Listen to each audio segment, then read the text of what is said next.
ဒီဘက်ပြည်မှာရှင်ကျွန်မပြည်သူ့တန်လေးကိုတင်ဆက်ပေးကြပါတယ်အခုတင်ဆက်မဲ့ပြည်သူ့တန်ဒုတိယအကြိမ်တင်ဆက်ပေးရဖြစ်ပါရှင်ကျွန်မစီကိုအရင်တော့လည်းဒီမူဆယ်မှာပေါ့နော်ဖြစ်တဲ့ကိစ္စနဲ့ပတ်သက်ပြီးတော့စာလေးပေးပို့ဘူးတယ်အဲ့တော့ကျွန်မဖတ်ပြဘူးတယ်ရှင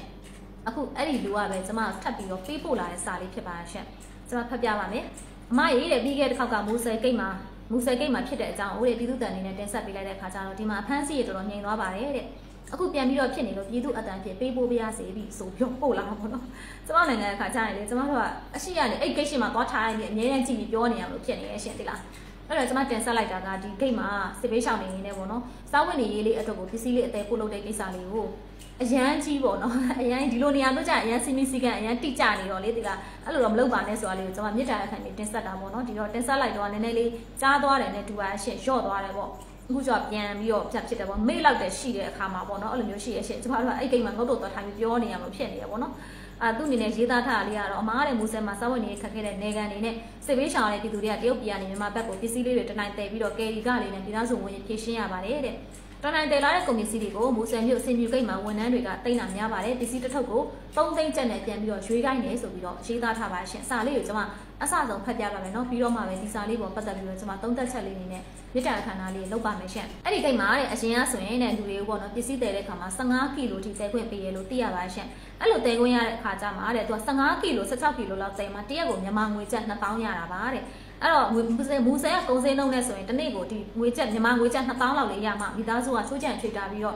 ့စားတော့ပြီးအသက်ရှင်ရပ်တည်နိုင်ပါတယ်တဲ့အခုကျတော့5ကီလိုပဲတည်ရမယ်ဆိုပြီးတော့ပြန်သတ်မှတ်လိုက်ပါတယ်တဲ့အဲ့လိုမျိုးသတ်မှတ်လိုက်တဲ့ဆိုရင်သူက5ကီလိုဆိုတရက်ကို6000လောက်ပဲရတယ်ပေါ့နော်အဲ့လိုပဲရတဲ့အတွက်မိသားစုစားဖို့ကိုဘလုံးဝမလောက်မှဖြစ်နေပါတယ်ဆိုပြောထားပါရှင်ပြီးတော့တဲ့တချို့ဆိုရင်လည်းသူတို့သတ်မှတ်ထားသလောက်ပဲ5ကီလိုပဲတည်တယ်ပေါ့နော်အဲ့လိုတည်တာစီကန်းလိုက်နာတာတော့မှသူတို့ဖမ်းချင်တယ်ဖမ်းတယ်လို့ရေးထားပါရှင်ဖမ်းမိတဲ့ပစ္စည်းတွေကိုလည်းတဲ့တစ်ထုပ်ကို2သိန်းကနေ3သိန်းပေါ့နော်အဲ့လိုမျိုးပတ်စံနေတောင်းပြီးတော့ပြန်ရွေးခိုင်းပါတယ်တဲ့ဒီလိုဖမ်းတဲ့အခါမှာတော့မှအတွင်းဂိတ်ကလွှတ်လိုက်လို့ရှင်တော့မှအပြင်ကလုံခြုံရေးရဲကင်းဖမ်းတာလည်းရှိရဲရှင်အတွင်းကလွှတ်လည်းအပြင်ကဖမ်းတယ်ပေါ့နော်အဲ့လိုဆိုတော့သူတို့ကဘယ်လိုပြောရမလဲဆိုတော့နှစ်ဆင့်ဖြစ်နေတာပေါ့ရှင်အဲ့လိုနေထားလေးရှိပါတယ်ဟိုတကိတ်နဲ့တကိတ်ဆက်သွယ်မရှိကြဘူးလားမသိနော်ဒီဘက်ကလွှတ်တယ်ဆိုဘက်ကဖမ်းတယ်ဆိုတော့တကိတ်နဲ့တကိတ်စီကန်းချမှတ်ထားတာမတူလို့လားဆက်သွယ်မရှိလို့လားပေါ့နော်အဲ့လိုကိစ္စလေးတော့ကျွန်မမျက်စိရဲ့မြင်ပါတယ်ရှင်ဒီထဲမှာစိုးရတာကဖမ်းသွားတဲ့ပစ္စည်းတွေမှာတဲ့အလှပြင်ပစ္စည်းတွေပေါ့နော်အဲ့လိုမျိုးသုံးလို့ကောင်းတဲ့ပစ္စည်းတွေပေါ့ရှင်အဲ့လိုတွေပါတယ်ဆိုရင်အချို့ဝန်ထမ်းတွေကသူတို့လိုချင်တာဆိုယူထားတယ်လို့ရေးသားထားရရှင်ဒါကပြင်မာတကယ်လောက်လားမလောက်လားဆိုတော့ကျွန်မလည်းမမြင်ရတော့လေဒါပေမဲ့ကျွန်မတို့ကဖြစ်စဉ်တစ်ခုကိုတယောက်တည်းပေးပို့တာကနေတိပြီးဖတ်တာမဟုတ်ဘူးရှင်သိလားပို့လာပြီးအများကြီးရှိတယ်အဲ့လိုမျိုးယူထားတာပေါ့နော်ဒါမသိတော့ပါဘူးရှင်ဒါသူများထမင်းစားရမယ်ဟာလေးလေးနော်ကိုကတော့ကြိုက်တယ်ဆိုကိုပတ်စံရှိကိုကဝယ်သုံးပါရှင်မမခက်ခဲတာမှမဟုတ်တာဒါမှမဟုတ်လည်းပြန်ဝယ်လိုက်ပေါ့ကုန်တယ်စီကဟုတ်တယ်မတည်လာတဲ့သူစီကအေးမြစ်ပစ္စည်းဘလောက်လဲငါဒါလေးတော့ကြိုက်တယ်ငါ့ကိုရောင်းခဲ့ဆိုရင်လည်းရတာပဲရှင်ဟုတ်တယ်မလားအဲ့လိုမျိုးလည်းငါယူလိုက်တော့မသိတော့ပါဘူးနော်အဲ့လိုမယူကြပါနဲ့ရှင်ပြီးတော့လေသူတို့စီမှာမဟုတ်တယ်လောက်တာရှိရယ်ဒီကိစ္စကိုလည်းကျွန်မလွန်ခဲ့တဲ့ကာလတွေကတင်ဆက်ခဲ့ပါရှင်အဲ့လိုမဟုတ်တယ်လောက်တဲ့ဆိုရင်လည်းတဲ့ငွေပေးနိုင်တဲ့တုံမျိုးတွေဆိုရင်မြန်ရပါတယ်တဲ့ငွေမျက်နှာကြီးတဲ့သဘောရှိပါရှင်ငွေပေးနိုင်တဲ့သူတွေကတော့နှစ်ချီပြီးမရတာလည်းရှိရလို့သိရပါရှင်ဝန်ထမ်းတွေကတဲ့တုံမျိုးတွေဆိုဆက်ဆံတာကအင်မတန်ကိုပေါ့နော်ဟိုလေးစားသမှုနဲ့ဆက်ဆံကြပြီးတော့မြန်မာလူမျိုးချင်းချင်းအောင်ကြားလို့ရှင်နှိမ့်ချပြီးဆက်ဆံတာလည်းမြင်တွေ့ရပါတယ်တဲ့ဒီအတွက်သူတို့လည်းနှလုံးသားတွေမှာထိခိုက်နာကျင်ရတာပေါ့နော်တကယ်တော့စာထဲမှာရေးထားတာဒီထက်ဆိုးရတာတွေအများကြီးရေးထားတာပါရှင်ကျွန်တော်တို့မီဒီယာကျင့်ဝတ်အရာဒီလောက်ပဲဖတ်ပြလို့တင်တဲ့အတွက်ဒီလောက်ပဲဖတ်ပြတာဖြစ်ပါတယ်ဒီဘပြည်သူများအနေနဲ့ဒီမူဆယ်မှာလောက်ကင်စားတောက်နေရပြီးတော့ဒီလိုကိစ္စတွေကြုံတွေ့ရတာရှိရဲဆိုရင်လည်းကျွန်မအဲ့လောက်ပြောရဲဆိုတော့ရိတ်ဖန်းတန်တန်သဘောပေါက်လာမှာပါရှင်ဒီဘပြည်သူများကြုံတွေ့နေရတာရှိရဲဆိုလည်းခွန်မှန်လေးမှာရေးသားသွားဖို့အတွက်လည်းကျွန်မမြစ်တာခံချင်ပါတယ်ရှင်ဒီထဲမှာကျွန်မထပ်မှန်ပြီးတော့ပြောပြရမှာလေးရပါတော့သူတို့မူဆယ်မှာတဲ့ပြည်သူစစ်တွေကိုလည်းအင်မတန်ကြောက်ရတယ်လို့သိရရှင်ပြည်သူစစ်တွေကတဲ့ကားရက်တယ်ဆိုတော့မှတို့ရဲရှင်တဲ့နေရာရက်တာတဲ့အဲ့လိုပြည်သူစစ်နဲ့ပြည်သူတွေပြန်လာတက်တယ်ဆိုတော့သူကတနက်ကြီးတကားနဲ့ဖြည့်ရှင်းတယ်လို့သိရပါရှင်ဒီသတင်းလေးတွေကျွန်မသိရ3-4-5ကမကတော့ဘောနော်ဟိုတနက်ရှိရဲဆိုတာနဲ့တနက်တကားနဲ့ဖြည့်ရှင်းလို့ရတဲ့နိုင်ငံဖြစ်နေပြီလားပေါ့ရှင်ဒါလေးကတော့ကျွန်မပြည်သူတွေကြားထဲကနေပြီးတော့ပြည်သူတွေကိုစားမေးခွန်းထုတ်တာပါရှင်ဒါပြင်သူတို့စီမှာတဲ့တရုတ်လူမျိုးတွေလည်းကြောက်ရပါတယ်တဲ့တရုတ်လူမျိုးတွေကမြန်မာတွေကိုအနိုင်ကျင့်နေဆိုရင်မြန်မာတွေကဘာမှလည်းမပြောရဲသလိုဘသူမှလည်းသူတို့မတိုင်ရဲပါဘူးတဲ့ဒီတော့နယ်စပ်ဒေသကိစ္စတွေကဆိုရင်ပေါက်တော့မဲ့ဘုံကဲတို့အငွေ့တညီးကြီးနေတော့ရှိနေပါတယ်ရှင်ဒီလားစနက်တန်လေးသာဖြုတ်လိုက်မယ်ဆိုတော်တော်ဆူဆူဝပေါက်ကွဲထွက်သွားနိုင်တဲ့အနေအထားလေးရှိပါတယ်ကျွန်မအနေနဲ့ဒီသတင်းလေးကိုသုံးသပ်မယ်ဆိုတော့တော်တော်ကိုပြောရခက်ပါရှင်ပထမတစ်ပိုက်တော့လည်းအဲ့လိုပဲပြောရခက်ခဲ့ပါတယ်စီကန်းတွေကတော့ကောင်းတာပေါ့ရှင်နိုင်ငံတိုင်းမှာစီကန်းပြေဝလိုက်နာတော့ကောင်းတာပေါ့ရှင်ဒါပေမဲ့အခုချိန်မှာကျမတို့ကကောင်းဝယ်လှုပ်ရှားတဲ့သူတွေကို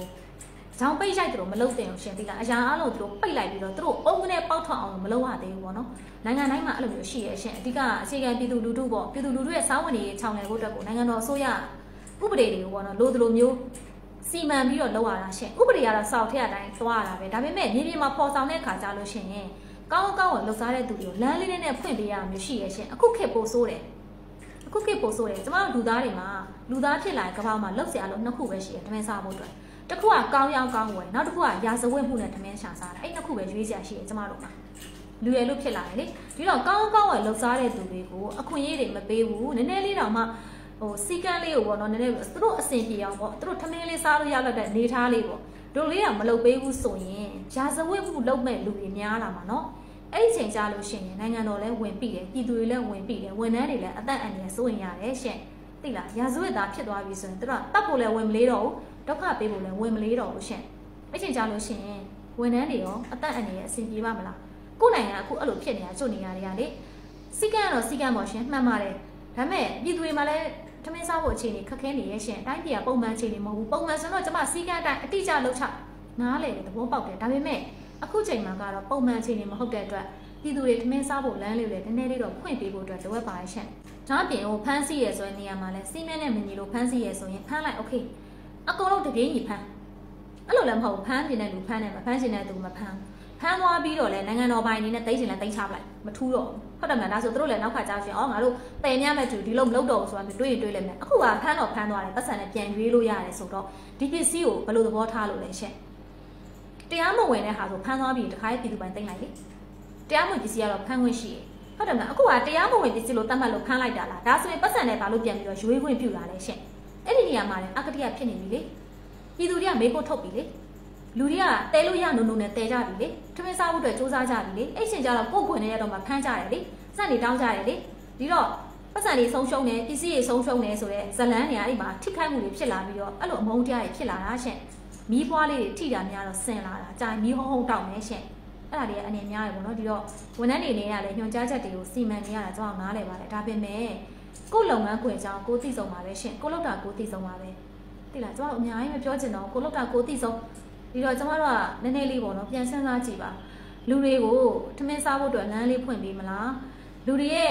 အခက်ခဲမှုတွေအရန်ကြီးလာတဲ့အချိန်ကြလို့ရှင်အနေရည်များလာရင်ဒီအနေရည်ကြားတဲ့ကလေမုံတိုင်းကြားထဲမှာဖြတ်တန်းကြမလားဆိုတာကတော့အစိုးရတွေရောအစိုးရဝန်ထမ်းတွေရေ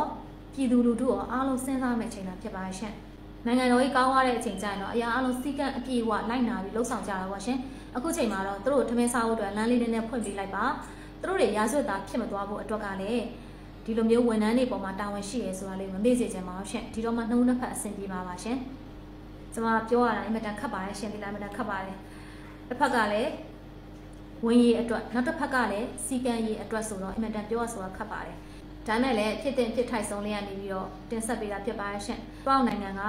သူတို့အပေါ်မှာကူညီတတ်တဲ့သူတွေသူတို့ပေါ့စာနာတတ်တဲ့သူတွေဆိုပြီးတော့နာမည်ကြီးတဲ့နိုင်ငံမှာအဲ့ဒီထဲမှာကိုကဆုံးဖြူမဖြစ်ပါစေနဲ့နော်။သိလားကိုယ့်ရဲ့တမိုင်းကြောင်ပြန်ကြည့်ရခါကျရင်လေငါဆိုးအဝန်ထမ်းလုပ်ခဲ့တဲ့ကာလမှာဒုက္ခရောက်တဲ့သူတွေကိုငါကူညီပေးခဲ့တယ်။ငါဆောက်ရှောက်ပေးခဲ့တယ်။ငါရဲ့နိုင်ငံတော်ကချမှတ်တဲ့စီးမင်းတွေကိုလည်းငါဖော်ဆောင်တဲ့အခါမှာစီးမင်းတွေလည်းငါလိုက်နာတယ်။ဒါအပြင်ကိုစီးမင်းတွေထပ်ပို့ပြီးတော့အရေးကြီးတဲ့ပြည်သူတွေရဲ့စာဝတ်နေရေးကိုလည်းငါဆောက်ရှောက်နိုင်ခဲ့တယ်ဆိုရင်တသက်လုံးဂုဏ်ယူလို့ရတဲ့ကိစ္စပါရှင့်အဲ့ဒီဂုဏ်ယူစိတ်အဲ့ဒီပီတိစိတ်ကတသက်လုံးစားလို့မကုန်ဘူးနော်သိလားရိုးဂုံဆိုတာတသက်လုံးစားလို့မကုန်ဘူးရှင့်ကိုယ့်ရဲ့ဆွေစဉ်မျိုးဆက်အလိုက်စားလို့မကုန်ပါဘူး